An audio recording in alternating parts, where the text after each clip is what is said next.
I have written a letter today to the Chief Minister expressing my concerns, fears, and my opinion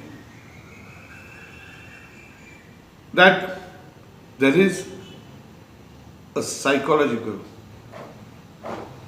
ticking time bomb that can explode any time due to this pandemic. I have brought to his notice that for the last 1 year, our restrictions have been curbed, our socializing has been curbed. Now again, we are facing the second wave. And during the second wave, it is confirmed that the third wave is coming. The fear and anxiety is so much among the people, among the students who cannot go to school, who cannot meet their friends, who have no sports activity, no examination.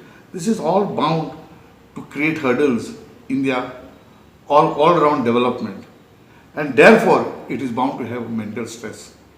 Similarly to the working class, the jobless, people are losing jobs, partial salaries, the daily wage worker doesn't know what to do. And the heart-wrenching news that comes that our near or dear ones, friends, close relatives are struggling to survive. And the news of losing a near and dear ones is shocking. This is all bound to create a trauma.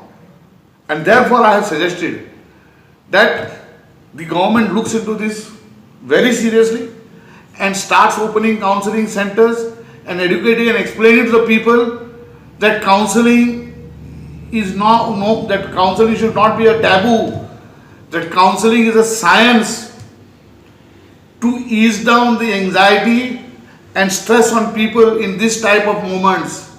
And this is the job of the government.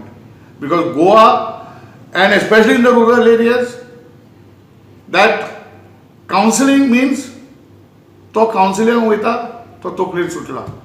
हे काम सरकाराचे कर्तव्य आसा लोकांक गांव गांवांनी शिकोवपाक की कसलोच प्रश्न आसा जाल्यार हे ओपनिंग काउन्सिलिंग सेंटर्स हेल्पलायन्स तुमी वयचे that it is a science to come out of stress. Thank you.